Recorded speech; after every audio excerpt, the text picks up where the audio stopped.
బంగ్లాదేశ్లో చోటు చేసుకున్న హింసాత్మక ఘటనలతో దేశం అట్టడుగుతుంది.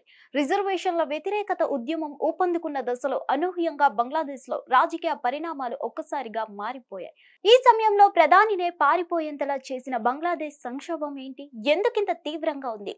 బంగ్లాదేశ్ పరిస్థితిపై భారత్ ఏమనుకుంటుంది? ఈ ఆందోళనలు భారత్పై ఎలాంటి ప్రభావం చూపుతాయి? Let's watch the story.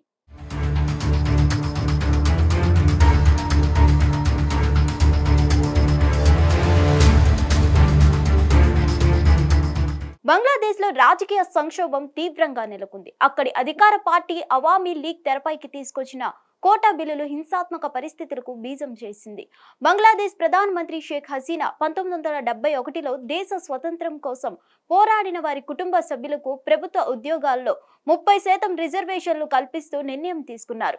ఇది కాస్త వివాదాస్పద ఘటనలకు కారణమైంది. ప్రభుత్వ నిర్ణయాన్ని వ్యతిరేకిస్తూ ప్రతిపక్ష పార్టీలు ఆందోళనకు పిలుపునిచ్చాయి. దీంతో ఒక్కసారిగా దేశంలో పరిస్థితి కట్టుతప్పింది.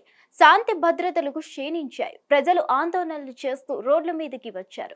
పలు హింసాత్మక ఘటనలు చోటు చేసుకోవడంతో ఇప్పటి వరకు 300 మంది దాకా చనిపోయారు. ఈ రిజర్వేషన్లను రద్దు చేస్తూ నిర్ణయం తీసుకోవాలని బంగ్లాదేశ్ కు యువత, విద్యార్థులు పెద్ద పెట్టున ఆందోళనకు దిగారు. ఇవి దేశ వ్యాప్తంగా వ్యాపించడంతో ఘర్షణలు చోటు చేసుకుంటున్నాయి. దీనివల్ల హింస తారస్థాయికి చేరింది. ఈ నేపథ్యంలో బంగ్లాదేశ్ సుప్రీంకోర్టు కల్పించుకోవాల్సి వచ్చింది. ప్రభుత్వం కల్పించేసిన 30% రిజర్వేషన్ను 5%కి కుదించాలని తీర్పు వెలువరించింది. దీనికి హసీనా ప్రభుత్వం సమ్మతం తెలిపింది. అయినప్పటికీ దేశంలో ఆందోళనలు ఏమాత్రం తగ్గట్లేదు.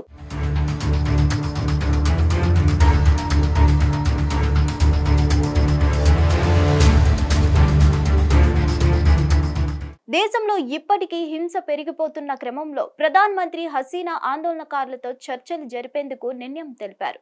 ఆందోళనకారులు దేశంలో అనవసరంగా విధ్వంసం సృష్టిస్తున్నారు. విధ్వంసానికి పాల్పడేవారు ఉగ్రవాదులతో సమానం. వారికి సంకెళ్లు వేసి బంధించాలి. జైళ్లకు పంపించి కఠిన శిక్ష విధించాలి. అశాంతిని కలుగజేసే వ్యక్తులపై కఠిన చర్యలు తీసుకోవాలి. వారిపై ఉక్కుపాదం మోపాలి.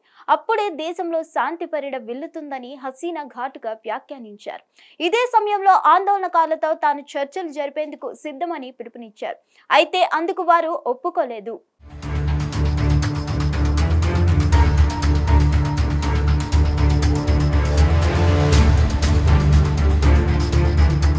బంగ్లాదేశ్ లో ఆందోళనలు తీవ్ర స్థాయికి చేరడానికి ప్రధాన కారణం అక్కడి ప్రధాన ప్రతిపక్షమైన బంగ్లాదేశ్ నేషనలిస్ట్ పార్టీతో పాటు ఇటీవల అక్కడి ప్రభుత్వం నిషేధం విధించిన జమాతే ఇస్లామీ కారణమని తెలుస్తుంది.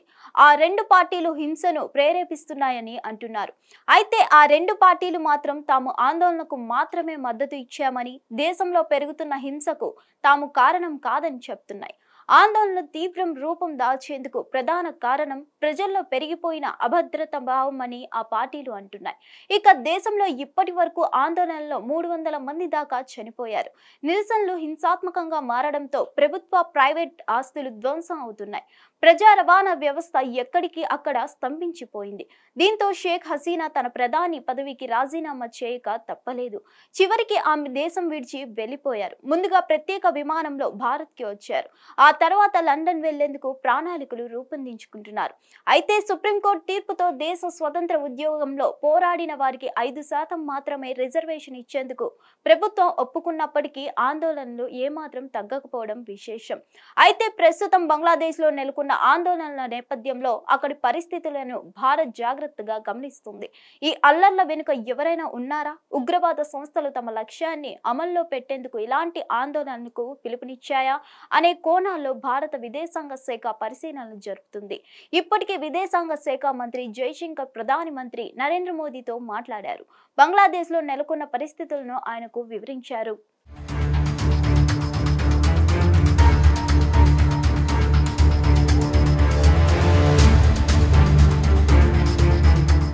మరోవైపు బంగ్లాదేశ్ సైన్యం కంట్రోల్లోకి వెళ్లడంతో భారత్ అలర్ట్ అయింది. ఇప్పటికే భారత్ బంగ్లాదేశ్ సరిహద్దు ప్రాంతాల్లో భారత భద్రతా బలగాలు పర్యవేక్షిస్తున్నాయి. చొరబాటుదారులు ఎవరు భారత్ భూభాగంలో చొచ్చుకోరాకుండా జాగ్రత్త పడుతున్నారు.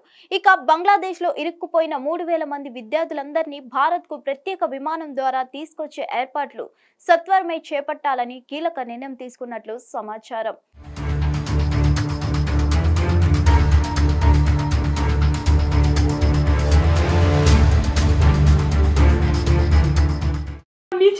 যাওয়ার সময় উল্টো দিক থেকে এসে আমার বাসার মধ্যে ঢুকে, আমার বাবা একজন ব্যবসা করে, সে তার ব্যবসার প্রতিষ্ঠান, আমার ভাই একজন ডাক্তার, ছোট কাকার ছেলে, তার চেম্বারও আমাদের বাসার মধ্যে।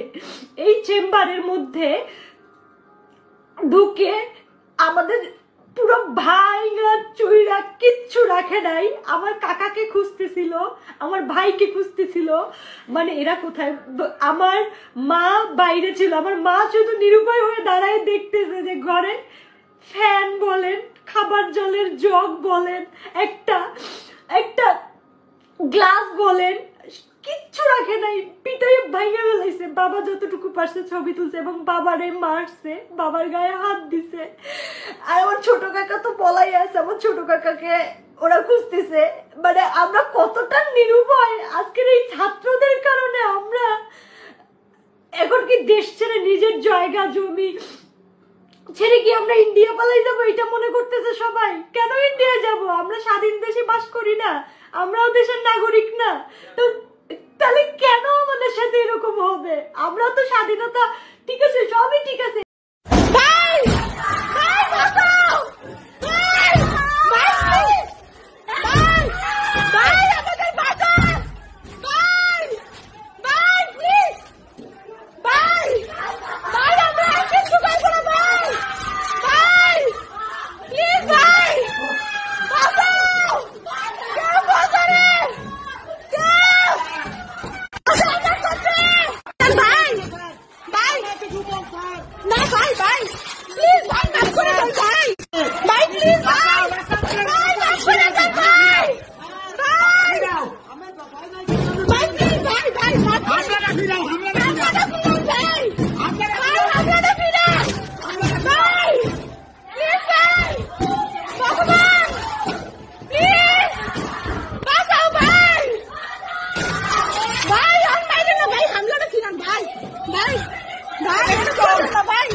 హిట్ టీవీ యాప్ ని డౌన్లోడ్ చేసుకోండి. ఇందులో short news, live news, entertainment movies అన్ని అవైలబుల్ గా ఉన్నాయి. Please download hit TV app. Hit TV app hit TV app ని ఫ్రీగా డౌన్లోడ్ చేసుకోండి.